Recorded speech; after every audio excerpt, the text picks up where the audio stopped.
what you see in the green is the pectoral girdle. It, you see the skull, the vertebral column, and the ribs are the axial skeleton. And now we are going to study the appendicular skeleton, how the upper limb and the lower limb join this axial skeleton. So the joint is between the sternum and the clavicle, and this is the clavicle which goes on this side. And this clavicle holds the scapula, and on this scapula through the glenoid cavity hangs the humerus and the upper limb. So this is the pectoral girdle, and we have to study the clavicle, the scapula, and the humerus, and you can appreciate that all movements of the pectoral girdle will always occur at the sternoclavicular joint. So we learn to draw the scapula first. Here is the glenoid cavity. It has got a supraglenoid and an infraglenoid tubercle. The supraglenoid tubercle gives rise to attachment to the long head of biceps, and the supraglenoid tubercle, and the infraglenoid tubercle gives rise to long head of triceps. Then if you look at this glenoid cavity, you would find that it is like pear-shaped cavity like this. Here is the supraglenoid tubercle, here is the infraglenoid tubercle. The anterior margin is notched and the posterior margin is convex. In this notched margin lies the muscle which is called as the subscapularis. To the rim of the glenoid cavity is attached the capsule, and inner to the capsule is the glenoid labrum. We'll tell you how this labrum is. So if this is the glenoid cavity, the labrum is something like this. It increases the surface of the glenoid cavity, whereas it also provides movement from side to side. So that's the function of this cartilaginous structure, which is the glenoid labrum. So here we named it the glenoid labrum. Here we'll show the glenoid labrum like this. So after the supraglenoid tubercle, there is a finger-like process which is called as the coracoid process. And this coracoid process has got a suprascapular notch on this side. Now this finger-like process is directed anteriorly and externally. Anteriorly and externally. And this coracoid process has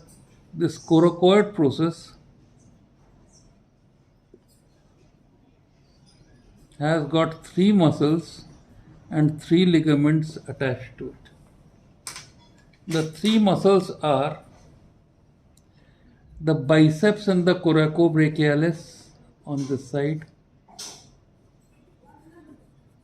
and the pectoralis minor on this side.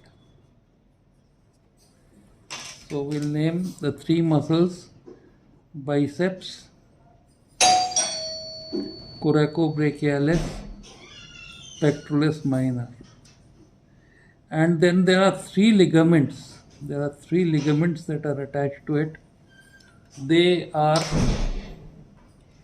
the coracoclavicular ligament, which holds the clavicle down. This has a trapezoid part.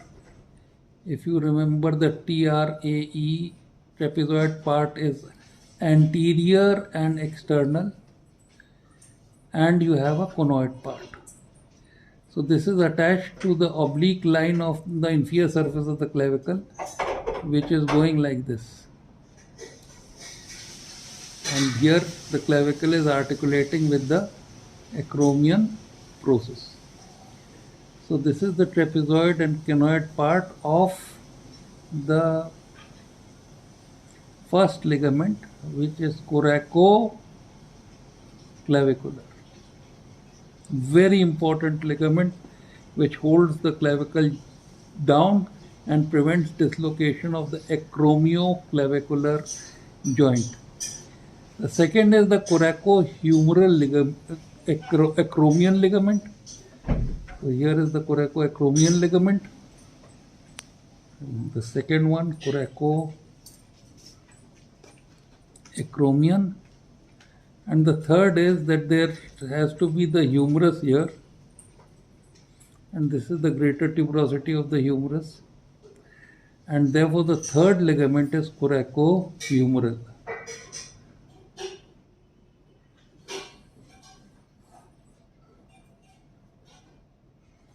Therefore you have to, what is attached to the coracoid process? The biceps, the coracobrachialis and the pectoralis minor.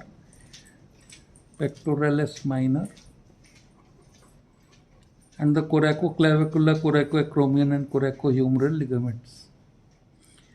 After this you have the transverse, the suprascapular notch, and this is covered by a ligament here which is called as the transverse suprascapular. It is above the scapula, the suprascapular ligament. Okay.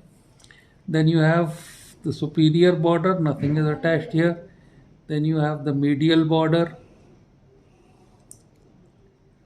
and then you have the lateral border.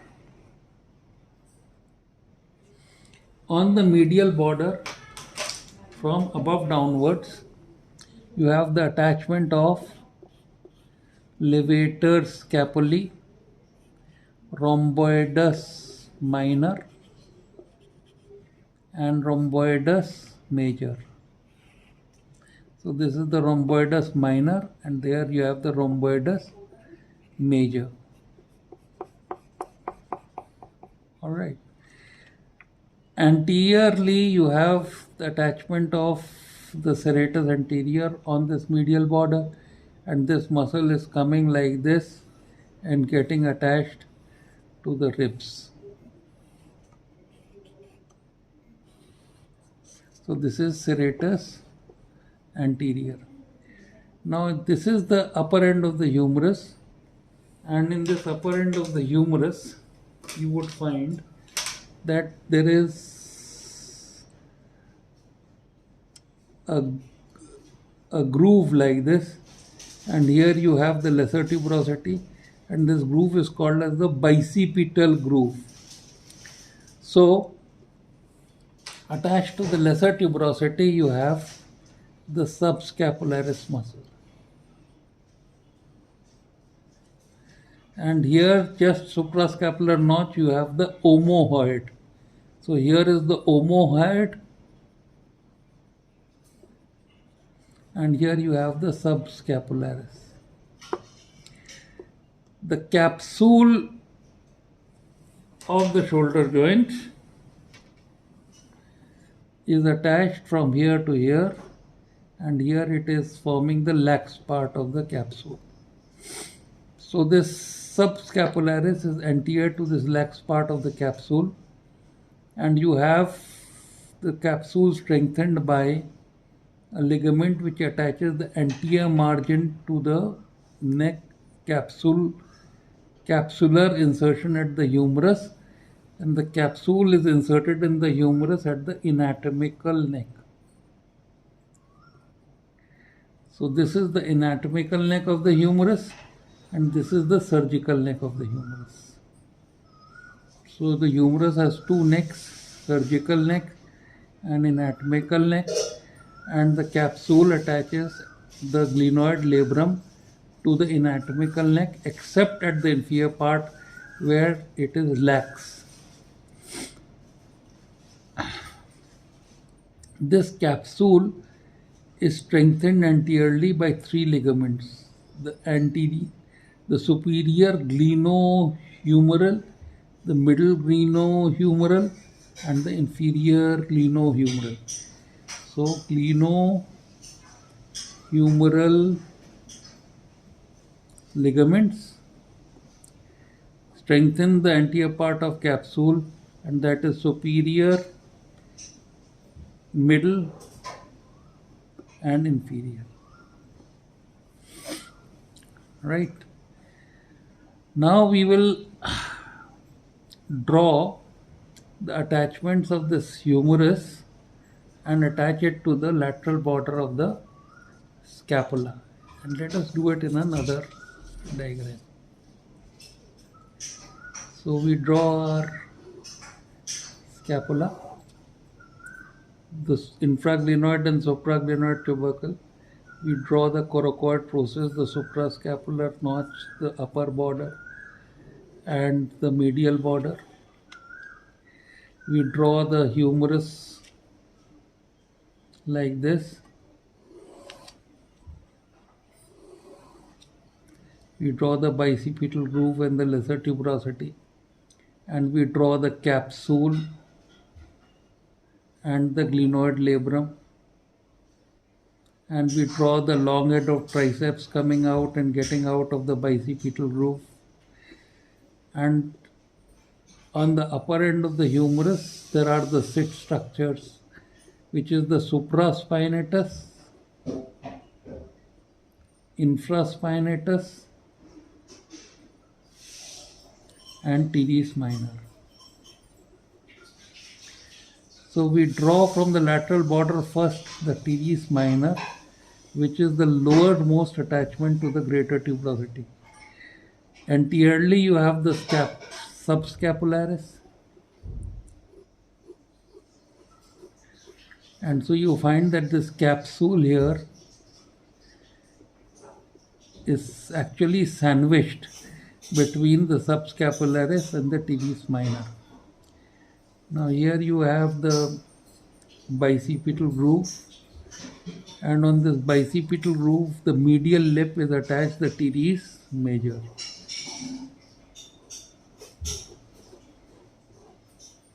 On the lateral lip you have the pectoralis major like this,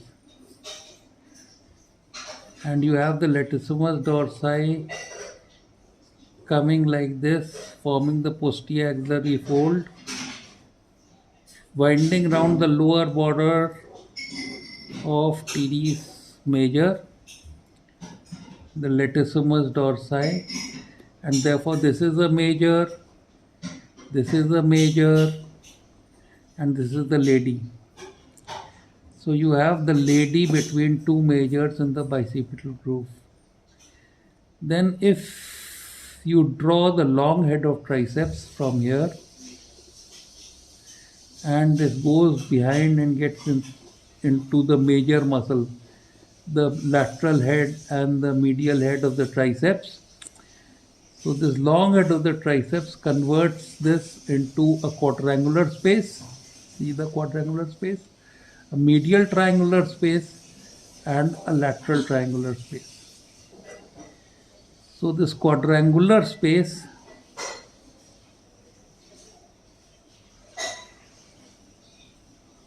is bounded superiorly by the capsule, lax part of capsule, sandwiched between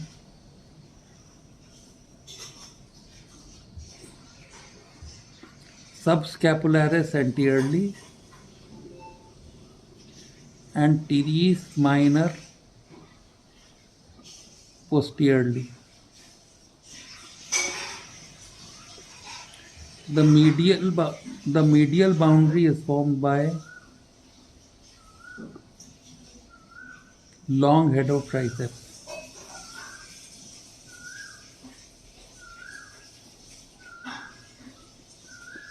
The lateral boundary is formed by surgical neck of humerus. You see the surgical neck of humerus, this one. And the lower boundary is formed by, inferior boundary is formed by teres major. Alright, and what passes through this? Here is the posterior cord, The posterior cord would go into the, as the radial nerve, into the lateral triangular space. It will give an axillary nerve which will pass through the quadrangular space and wind round the surgical neck of humerus. It will supply the teres minor and it will supply the deltoid, which is coming like this. So this axillary nerve and posterior circumflex humeral artery, axillary nerve and posterior circumflex humeral artery passes through the quadrangular space. In the lateral triangular space, this is the quadrangular space. So from the lateral triangular space, you have the passage of the radial nerve and the profunda brachii artery. Nothing passes through the medial triangular space. Instead, the circumflex, dorsal circumflex scapular artery.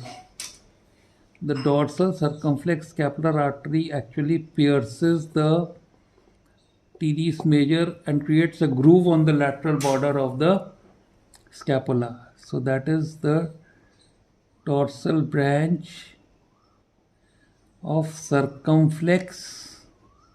It is circumflexing scapula ka lateral border, scapular, circumflex scapular artery.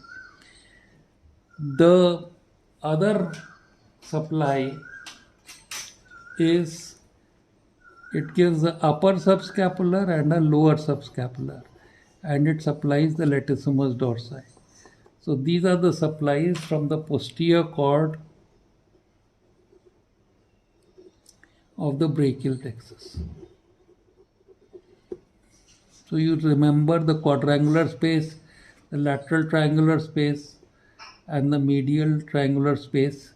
And now we proceed to draw the posterior aspect of the scapula, looking for the scapula from behind.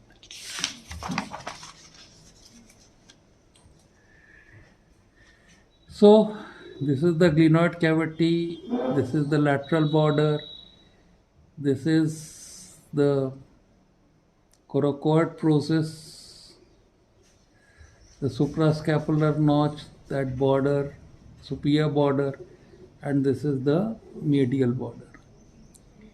Now this posterior surface of the scapula, it's a triangular bone, the lateral angle, the superior angle and the inferior angle. Now from this medial border there is a shelf-like projection. There is a projection like a shelf. It's a projection like a shelf here, like this. And this shelf-like projection, I'll make it, actually divides this posterior surface of the scapula into a, this is the self-like projection, into a supraspinous area and an infraspinous area. Alright, and this is the spine of the scapula. This is called as the spine of the scapula. We'll color it so that you can see it much more clearly. So this is the spine of the scapula. And here we place the humerus and the greater tuberosity like this. And basically there's a we place the capsule here and we place the glenoid labrum, and this is the posterior surface of the scapula, and we'll now place the supraspinatus. It goes under this and is arising from the supraspinous space. So this is the supraspinatus. Under is the infraspinatus.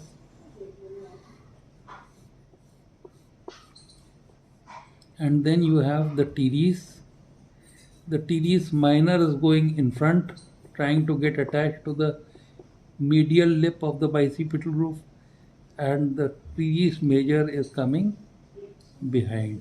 So this is the teres major. You would remember that there is a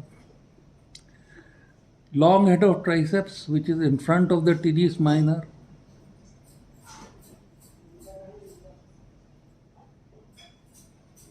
But in front of the teres minor and teres major, but here it becomes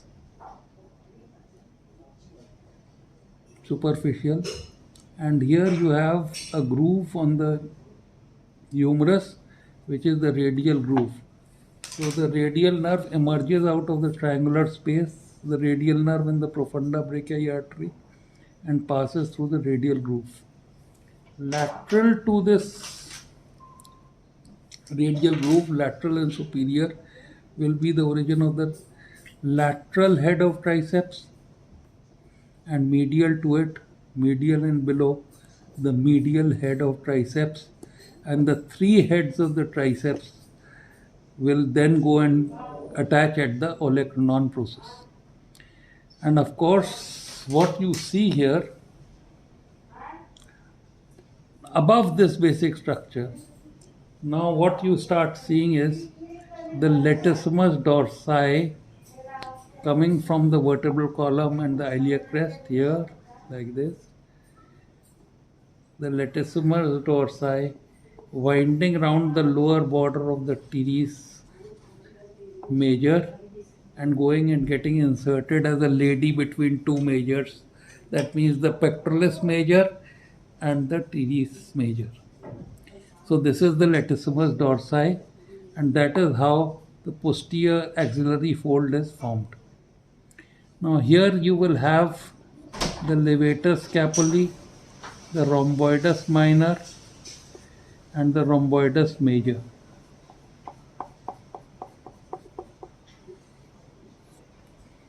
But then we have two muscles to show you. The first is, we'll make the attachment of the clavicle here. So, arising from the posterior border of the clavicle, the medial part of the acromion process, the superior border of the spinoscapula, the medial border of the spinoscapula, and inferior border of the spinoscapula, till a tubercle here. There's a tubercle here, which is the deltoid tubercle. All this is the trapezius muscle.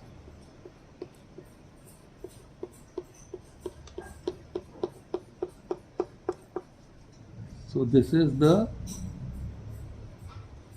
trapezius muscle. Then there are these medial fibers of the trapezius muscle, and these are the inferior fibers of the trapezius muscle. All right. From here onwards, from this point onwards, on the inferior part of the spinoscapula and the lateral part of spinoscapula and the anterior part of the clavicle, you have this huge muscle which is called as deltoid, and it gets inserted into deltoid tuberosity of humerus. The middle fibers are abductors, the posterior fibers tensors, anterior fibers are flexors of the shoulder. So, deltoid, latissimus dorsi, and trapezius. This forms triangle through you can look at the inferior portion of the scapula. So, the anatomy, this scapula actually descends from top as is development. It may stop descending from both scapula, fail to descend from top. This is the vertebral column. This is here, and this is vertebral column, and you find the failed side.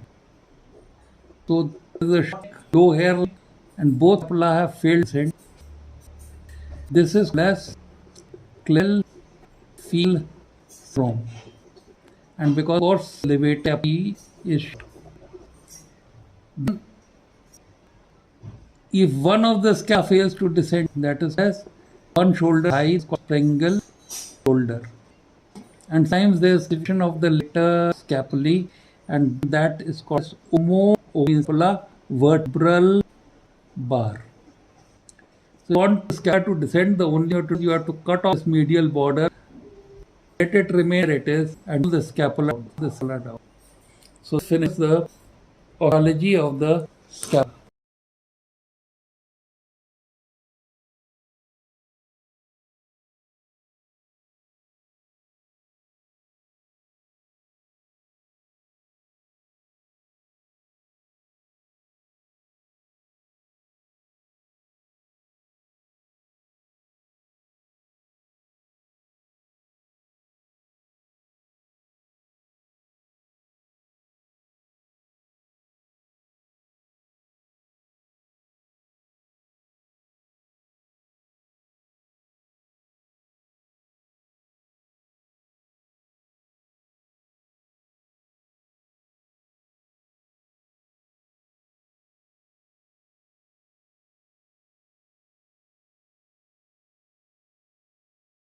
Scapula.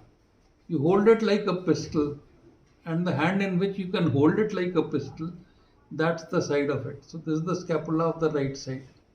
Now, I told you that the scapula is a triangular bone, correct? It has got a lateral angle which is swollen and which is called as the glenoid. I told you the glenoid has a supraglenoid tubercle, has got a supraglenoid tubercle which gives attachment to long head of biceps, and an infraglenoid tubercle which gives attachment to long head of triceps.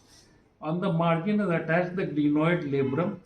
The anterior margin is notched where lies the subscapularis, and the capsule is attached to the glenoid cavity. In this part, it is lax, therefore, it allows abduction of the shoulder. And this glenoid cavity has a glenoid labrum on its margins, which is a cartilaginous structure which allows some movement of the head and increases the mobility of the shoulder. After the supraglenoid tubercle is the coracoid process, which is a finger-shaped process directed anteriorly and externally. The three muscles attached are coracobrachialis, long head of short head of biceps, coracobrachialis and pectoralis minor. The three ligaments attached are coracoclavicular ligament, coracoacromion ligament, and coracohumeral ligament. The capsule on the anterior margin of the glenoid is strengthened by the glenohumeral ligament, which is superior, middle, and inferior. Then you move to the suprascapular notch. This is the transverse scapular ligament. Under it passes the suprascapular nerve, and above the ligament passes the suprascapular artery. This is the superior border. This is the medial border of the scapula. Nothing is attached to the superior border of the scapula. On the medial border, you have the levator scapulae, the rhomboides minor, and the rhomboides major muscle, which retract the scapula. On the anterior margin here is the serratus anterior, which goes like this and gets attached to the ribs, and when this muscle contracts, it protracts the scapula. For example, when you are punching the opposite party in the boxing, you use the serratus anterior muscle supplied by the long thoracic nerve. Then this is the area where there is the subscapularis, which goes anterior and gets attached to the lesser tuberosity of the humerus. Then you have the teres major, the teres minor. So this finishes the anterior attachments, and then the posterior surface of the scapula is split by this shelf-like projection, which is the spine of the scapula.